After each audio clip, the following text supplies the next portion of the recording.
Ladies and gentlemen, and welcome back into another edition of Keytime Sports. Please like, comment, share, subscribe. Keytime Sports right here on YouTube, Key City Sports on Instagram, and the key at millions.co. It is week 6 of the college football season. We getting down to that nitty gritty time. Half of the season is over in college football. We can now separate the pretenders from the contenders, and I got three contenders on the schedule that I'm going to be talking about today and a possible pretender. Yes, I'm going to go ahead and say it. I believe the Vanderbilt Commodores is a pretender, and that is the game that I'm going to start with today. I'm only talking about two games today. Both of these games, they have ranked opponents in the top 25, so I'm going to stay in the top 25 today. Now, first game, number 16 Vanderbilt versus number 10 Alabama. I'm gonna go ahead and say this. Last year was a surprise. First time in 40 years, Vanderbilt beat Alabama in 40 years. So now for Alabama, if they do not want to have the same thing that happened to them last year, they are going to have to stop Diego Pavia. Now, throughout the entirety of the offseason, Diego Pavia, he's been talking smack, saying that Alabama isn't the standard anymore. And, if you believe in such sports rhetoric, you gonna believe what Diego Pavia said. Diego Pavia, he was on Johnny Manziel's podcast, Glory Days, a few days ago, saying that, well, Alabama, what we did to them last year, we just need to go ahead and do that to them this year. It's a different year, and they have different lineups. Now, one thing I can say is before I get into the statistics for the Vanderbilt Commodores, Vanderbilt, who have they played? I just want y'all to know. I just want to let y'all know who Vanderbilt has played before we start boasting Vanderbilt up as one of these top teams that could potentially knock off a contender. I'm gonna tell y'all who Vanderbilt done played. They done played Charleston Southern. They beat them 45-3, no competition. Virginia Tech 44-20, no competition. South Carolina 31-7, no competition. They beat Georgia State 70-21, no competition. Utah State 55-35, no competition. I'm gonna tell y'all, Vanderbilt is not a team. They benefited from an easy schedule. You all see this. This is an easy ass schedule. You got three group of five schools that are on your schedule that you played in the first 5 weeks of the season. But now we're gonna get down, like I've been saying, we're gonna get down to the nitty gritty. You got Alabama, LSU, Missouri, Texas, Auburn, Kentucky, and Tennessee. Now these next 7 games, it's a possibility that Vanderbilt, they could lose 3 to 4 of them, because Alabama already got y'all losing that one. I ain't even got to finish what I got to say, but I got y'all losing that one. LSU, possibly a loss. Missouri, possibly a loss. Texas, at Texas, oh yeah, that's a loss there. Auburn, maybe a win there. Kentucky, well, we know Kentucky, they ain't doing nothing. They ain't hitting on nothing this season. And then you have Tennessee with that quarterback. Now Tennessee, that might be a challenge for y'all too.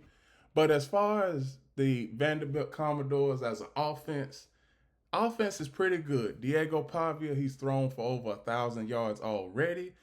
Completion percentage 74.6%. 13 touchdowns, 3 interceptions. Here is the rushing attack for the Vanderbilt Commodores. Here is the receiving for the Vanderbilt Commodores. Here's the kickers for the Vanderbilt Commodores. And here is the defense for the Vanderbilt Commodores. Now, as a defensive lineup, they have 273 total tackles as a defensive lineup. Now let's see the offense. Now, like I said, the offense have been very, the offense has benefited from a easy schedule thus far. 49 points per game. Third down offensive efficiency is 60%. Fourth down offensive efficiency is 60%. Now let's turn the tides, no pun intended, to the Alabama Crimson Tide. I'm going to tell y'all something. Ty Simpson, y'all been sleeping on him. Every game throughout this season, he has had a good game, no matter if it was in a win or a loss. Now, Vanderbilt, you done played against some subpar offenses. You done played against teams that you got no business playing against if you are going to be one of those top-notch teams. Alabama, in this case, Alabama, they lost their first game versus FSU. Everybody knows that the defense stunk up the joint. But now, in the last 3 games, I'm going to tell you how many points they have allowed. They have only allowed 18 points in the last, 18 points per game during this winning streak. And you got Vanderbilt, who is averaging 49 points per game. I don't know if Vanderbilt is going to be able to score 7 touchdowns against Alabama. And I know that sounds kind of crazy, scoring 7 touchdowns against an Alabama defense. But Alabama's defense, they still have holes and they still have leaks in their foundation with every team. But now we get into that point in the time of the season where we get to week 5, week 6. We start talking about playoff implications and playoff scenarios. Now, Alabama has a good chance, if they win this game, to further their playoff scenarios. And even though that this is a 12-team playoff this year, I'm going to keep reiterating that to everybody. America, world, however you may be watching college football, it's a 12-team playoff. Somebody with 3 losses is going to get into the playoff. But I wouldn't advise that team to lose 3 games. I wouldn't. Now, Alabama, Ty Simpson, he's thrown for over 1,000 yards, 11 touchdowns, 0 interceptions. Ty Simpson, he protects the ball like his career depends on it, because it does. Because if you are a turnover machine in college, not many NFL teams are going to draft you. Not saying that he is going into the draft this year, but he is a third-year freshman. Now, let me go to the rushing attack for the Crimson Tide. Here's the rushing attack for the Crimson Tide. Here is the receiving. Now, I need a big game from Jeremy Bernard, Ryan Williams, Isaiah Horton, Kevin Ridley, Rico Scott. I need a big game from those guys because y'all looked a little cold against Georgia. But we all know how Georgia is. Now, one thing as far as the defense concerned, before I get into the defensive coordinator Kane Womack, I don't know what the hell you be calling on third downs, but you cannot keep calling no 3-4 defense on third down. And I'm gonna tell you, you when you have 4 guys that's lined up before the first down, yardage marker, and somehow those guys, they don't make a tackle, and their opponent still gets a first down. That's bad in and of itself there. So Kane Womack, third down, I don't want you to be running 3-4. I don't even want you to be running 4-3. I want Kane Womack to send some pressure at Diego Pavia. But you can't just keep sending pressure at Diego Pavia, because when you look at his rush yards, I'm going to go back to his rush yards for this season. When you look at Diego Pavia's rush yards, he's got 294 yards already. So he can hurt you throwing the ball and running the ball. But you got to keep a spy on him. You got to keep a spy on Diego Pavia. You do.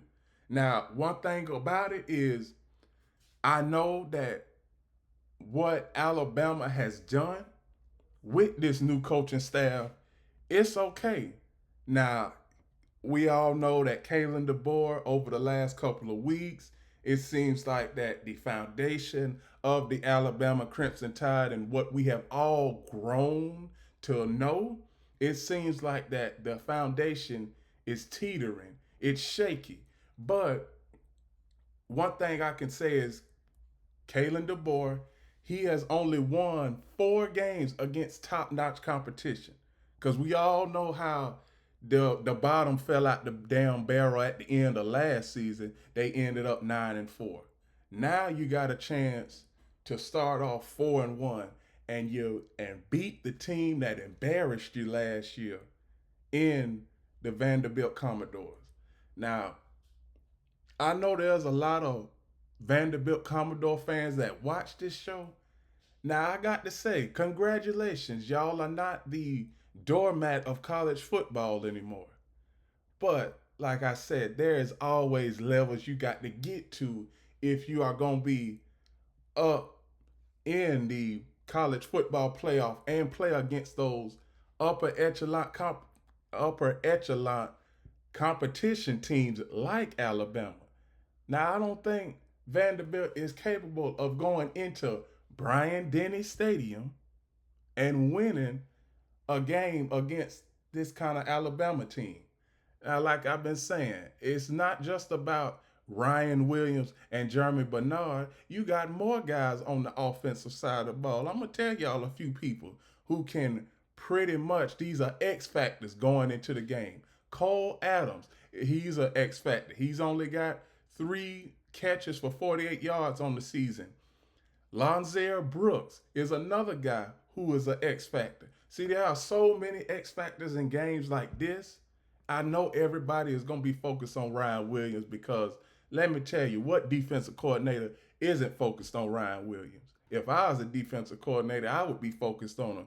But if you try and neutralize Ryan Williams, you're going to open up plays for Jeremy Bernard. You're going to open up plays for everybody else on the Alabama offense. Now, let me get to this Alabama defense. I already told y'all, Kane Womack, you don't need to be calling that same bull crap that you've been calling the last 3 games. You got to call something better. You got to put a spy on Diego Pavia. Now, here is the defense for the Alabama Crimson Tide. As a whole, they've got 177 tackles. As a defensive lineup, I hate missed tackles. The last 2 games, the Alabama Crimson Tide has a total missed tackles of 25. That's 25 tackles that could change the outcome of both of the games, but fortunately they won. Now let me get to this Alabama offense and Ty Simpson.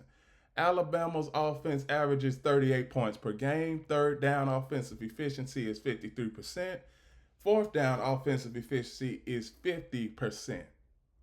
Now, one thing I can say about this game is it's going to be entertaining, but I got key storylines to get into before I make my prediction. So, number 10, Alabama surely wants some measure of revenge against Vanderbilt, even if the players and coaches won't acknowledge it. The Crimson Tide hosts surprising and 16th ranked Commodores on Saturday, and it insists that they won't get blindsided again. A year ago, the Tide followed a win over fellow Southern Conference power Georgia with a 40-35 loss at Vanderbilt as 3 touchdown favorites. Y'all see that? They was 3 touchdown favorites. Coming off of another victory against the Bulldogs, Vandy is up again. How is Alabama 3-1 approaching this one? Now here's what Kalen DeBoer said, everybody. We've got to handle success and come back every single week in this league, Coach Kalen DeBoer said. We didn't handle success last year well. You can't argue that. Our success that we had against Georgia, none of that matters and none of it carries over. Every game it's its own game. And Kalen DeBoer is right. Bama added tight end Josh Cuevas.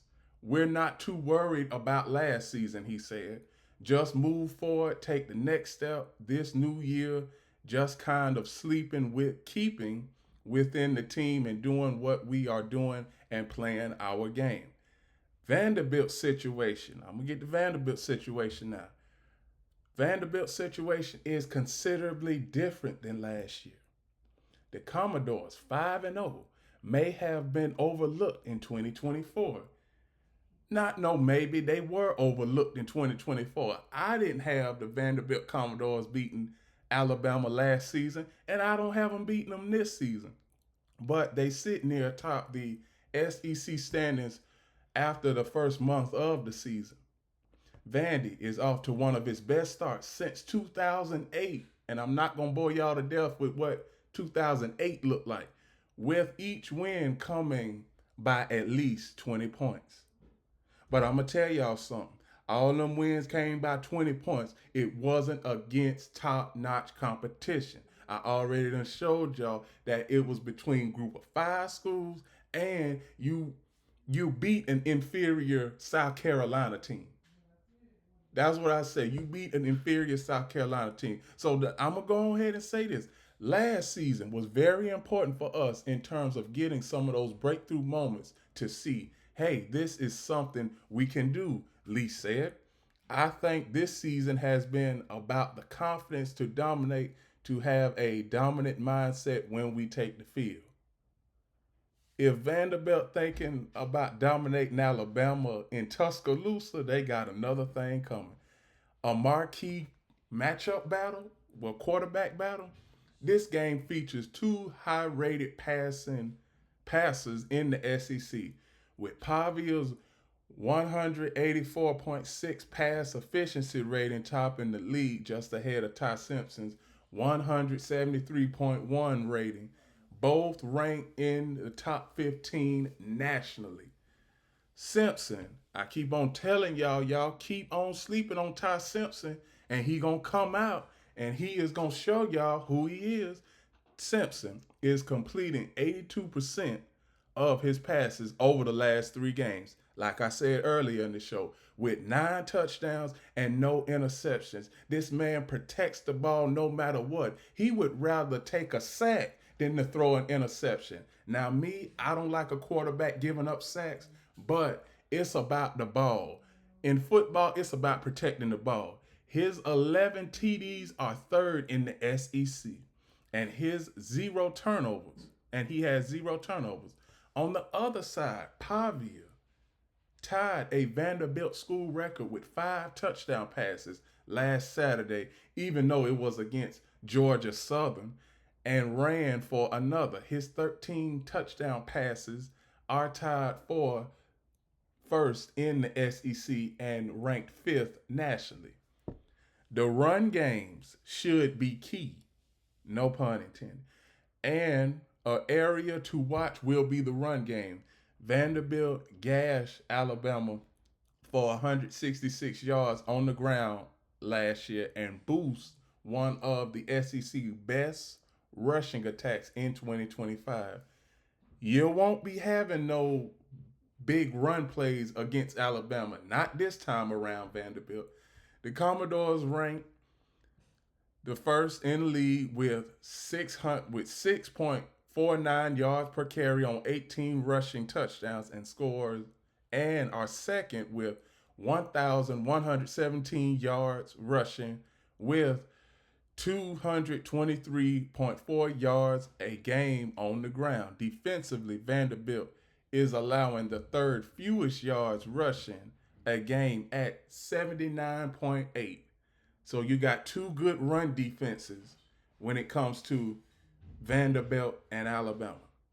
Conservatively, Alabama has one of the worst rushing offenses and defenses in the SEC. Now, that right there, I know I may have to say that again. Conversely, Alabama has one of the worst rushing offenses and defenses in the SEC. We don't usually put Alabama and the word worst in the same sentence. Historic matchup in this series. Both teams are ranked in the AP top 25 for the first time. Their matchup for the first time since 1937. I'm going to say that again. Both Vanderbilt and Alabama are ranked in the AP Top 25 for the first time since 1937. Alabama won that Thanksgiving game 9-7, with the Tide ranked number 4 and Vanderbilt ranked number 12. So now, I'm pretty sure everybody is asking, who do I have winning this game? I got Alabama winning this game because Alabama, they are still going up, and Vanderbilt, we don't know what Vanderbilt is. I mean, they played against subpar competition, and I mean, you play who you play on your schedule, but I'm not taking Vanderbilt to the bank with me. I'm not. I'd rather go along with Alabama, and even though Alabama may lose this game, even though I don't see them losing, they might lose this game. Now I'm gonna show y'all the point spreads, and y'all do with that as you may. Now the point spread is 11.5 points. I think that this will be a close game, but in the fourth quarter, Alabama will pull away. Because one thing I can say is I can see Diego Pavia. Diego Pavia, he gonna have to throw his way to a win against Alabama. He is. Now one thing Diego Pavia he likes to do is I'm gonna give y'all a demonstration. Here we go. I'm gonna give y'all a different demonstration. So Diego Pavia, he likes to throw, he likes to sit back in the pocket, wait and throw. Now I got me a football right here. I'm gonna just give y'all an example. I'm Diego Pavia. Now where he thinks about when he plays football, he doesn't think about 4 downs. You know how traditionally offensive coordinators say, well, we got 3 downs to get a first down. That's not what Diego Pavia thinks about. It's 4 downs. He always says it's 4 downs to get 10 yards. Now, personally, if I was a quarterback, I would be thinking like that too. You give me 4 tries to get 10 yards, and the only thing I got to do is get one play, and I got a first down. Man, it's 4 down territory, and it might come a time in the game where the Vanderbilt Commodores may be in 4 down territory. But all in all, I got the Alabama Crimson Tide winning this game, and this is a game that they need. This is a game that they need. Now, one thing I can say, all in all, this is going to be a very entertaining game. The next game I am going to cover is the Miami Hurricanes and the Florida State Seminoles. It's some canes over there. Y'all know that song, the Turnover Chain song. It's some canes in here. So one thing I can say is the Miami Hurricanes, throughout their schedule, I'm gonna show y'all their schedule because they have beaten some good teams on this schedule. They have beaten 2 ranked teams on the schedule. They beat Notre Dame the first week. They beat South Florida the third week. And they also had two, cupcake matchups there and stuff and all that. But, one thing I can say is this is the first time that, I've seen people hyped about the Miami Hurricanes and the Florida State Seminoles at the same time. This reminds me, games back in the early 2000s where Miami and Florida State was in the top 10, and whoever lost that game would drop out of the top 10. That's what this game kind of feels like. So now for the Miami Hurricanes, you got Carson Beck. He's thrown for almost 1,000 yards, 73.2% completion percentage. His touchdown to interception ratio, I'm a little standoffish about it. You done threw 7 touchdowns, but you have 3 interceptions. Your touchdown to interception ratio is just half, 0.5, meaning that out of every 25 to 50 passes, you could throw a touchdown here or you could throw a touchdown there. I don't like that as far as when it comes to a quarterback because that's not being consistent. And a quarterback that is being inconsistent won't last long on any level of football. Now we get to the rushing attack for the Hurricanes. Look at this. Look at this rushing attack for the Hurricanes. And I got something to say. It's a Hurricane fan that watches me. Shout out to Coach Coop. He a big Miami Hurricane fan. Big Miami Hurricane fan. Here is the receiving core for the Miami Hurricanes. Here is the kicking for the Miami Hurricanes. And here is that ball hogging secondary that the Miami Hurricanes have. And as total, they have 221 solo tackles. Now I want to get to the offense. I want to get to the offense when it comes to the Miami Hurricanes. Now the Miami Hurricanes, most of the time a they have benefited from a worthy schedule, a favorable schedule. Total points per game is 36.8. third down efficiency is 50%. Fourth down efficiency is 66%. Now, when we get to what the Miami Hurricanes have done, we already know that they are a pass dominant team. But I'm gonna tell you, the Miami Hurricanes have one of the best defenses in college football, and y'all gonna see that later on in a few minutes when I give you the key storylines for this game.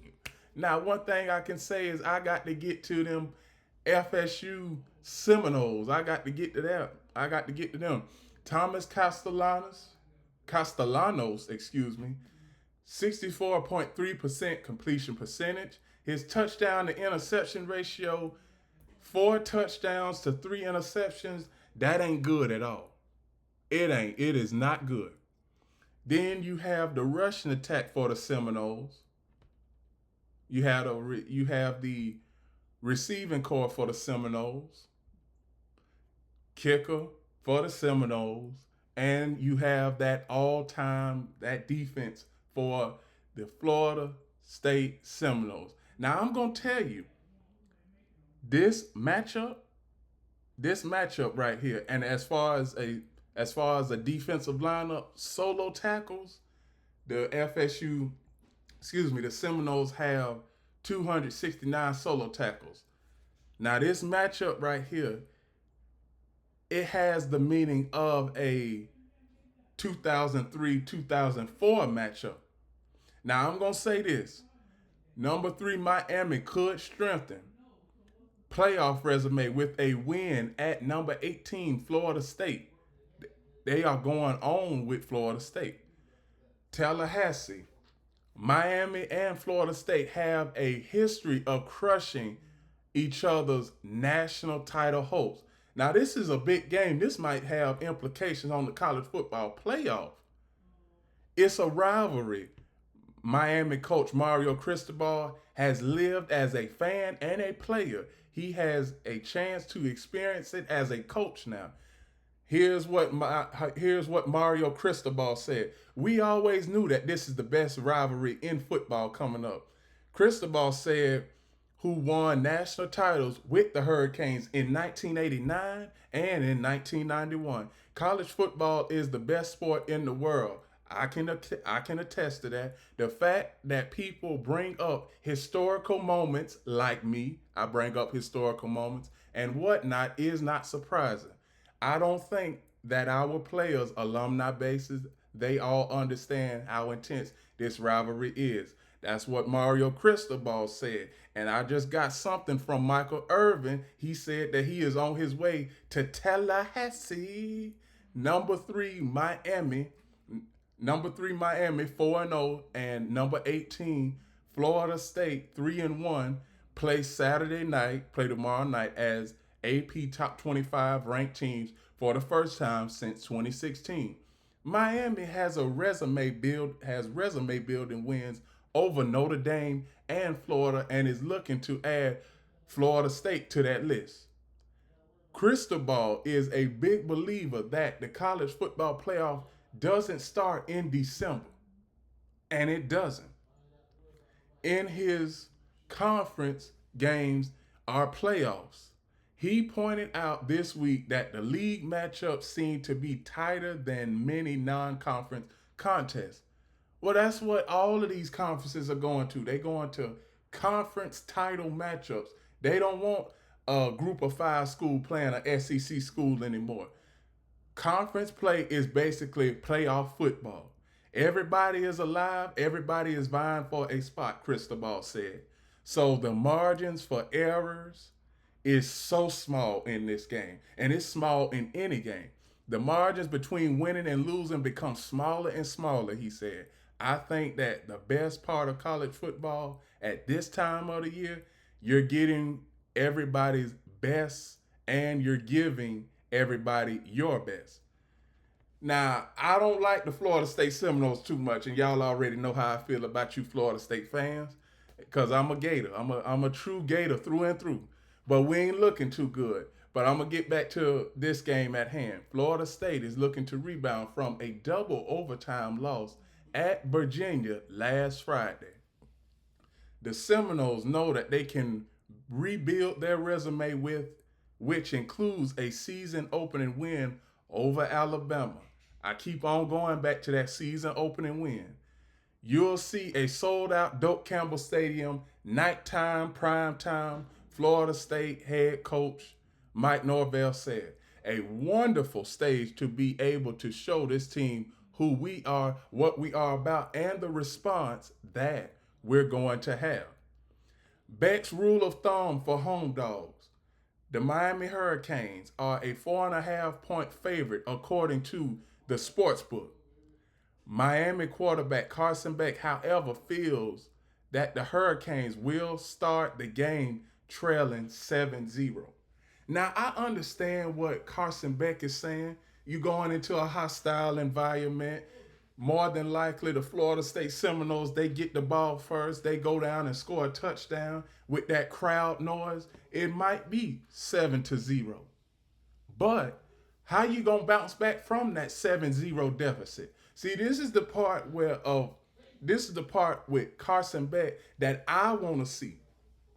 I want to see how is he able to bounce back, because Carson Beck, he didn't have to do much at Georgia. He played in mop-up duty at Georgia. But down here in Miami, we already know how good Miami is and what type of historical, the word I'm looking for is historical presence that the Miami Hurricanes hold. Going down 7-0 in Florida, in Tallahassee against Florida State is nothing. There have been teams that have went down 14-0 and came back and win. So Carson Beck, I don't know if you're trying to build your team's character or, give yourself some confidence or encourage yourself, but I don't think that he should have said that, because what if you don't go down 7-0? What if you start off the game, your defense recovers 2 fumbles, and you up 14-0. So what he said, it doesn't matter. It doesn't matter until the game starts. And as he goes on to say, the way he sees it, a good crowd is worth a touchdown. I give him that because we already know that when it comes to home field advantage, the Las Vegas Sportsbook and other sportsbook companies, they give the home crowd home cooking. In all these loud stadiums, he said, matchups, I think you can see that throughout the first 5 weeks of college football, Beck said. But for us, if we just have elite communication, that's the key thing. We can just kind of block out the crowd noise and just execute and do what we have to do. Beck is chasing Berlin's mark. Beck is 4-0 against Florida and Florida State. With a win Saturday would make him the first quarterback since Brock Berlin to go 5-0 against the Gators and the Seminoles. Berlin, who transferred to Miami from Florida, did that across to the 2003 and 2004 seasons. The only players in the last 15 seasons to go 2-0 versus Florida and Florida State in the same year is Cam Ward. He just did it last year. And Beck, who did it in Georgia in 2023. Beck led Miami to a win over Florida last month, so he could join that list again. Strength versus strength. The running back, Gavin Schwalk, 234 yards rushing, and the quarterback, Thomas Castellanos, 217 yards rushing. The lead Florida State's ground attack, which ranks the FBS at 336.3 yards a game. Miami is tied for 8th in the FBS in rushing. Defense at 76.3 yards a game. Now, who do I have winning this game? I'm going to give y'all the point spread of this game. Now, I wouldn't be surprised that if this game goes into overtime, they got this game in the perfect slot, I tell you. 7:30. They got this game in the perfect slot. So now, the point spread, it opened up at 6.5. Now it's 4.5. I believe Vegas is thinking that this is going to be a closer game, and I think that they are right. Now, one thing that I can say is, when it comes to Miami, they have the better defense. One thing I can say is, Miami has the better corners. Florida State, they still that team that is trying to, build their resume and become a powerhouse again. We already know that Miami, they have been a powerhouse. Excuse me. Miami is a powerhouse. Florida State is trying to become a powerhouse. So, one thing that I could see the Miami Hurricanes going into Tallahassee and winning this game. I do. But there's some things that I can also see an upset happening too. But the finality of my prediction for this game is the Miami Hurricanes, baby. I got to give the Miami Hurricanes because I already know that Florida State, they building right. They building right now as far as a powerhouse. Miami, they are a powerhouse. Miami is the number 3 team in the country. So obviously Miami has become a powerhouse. Florida State, they still trying to climb up that ladder. Let's see if they can climb up that ladder versus the Miami Hurricanes, which I don't see that happening. So I got the Miami Hurricanes winning this game. We all know that Michael Irvin is going to be on the field.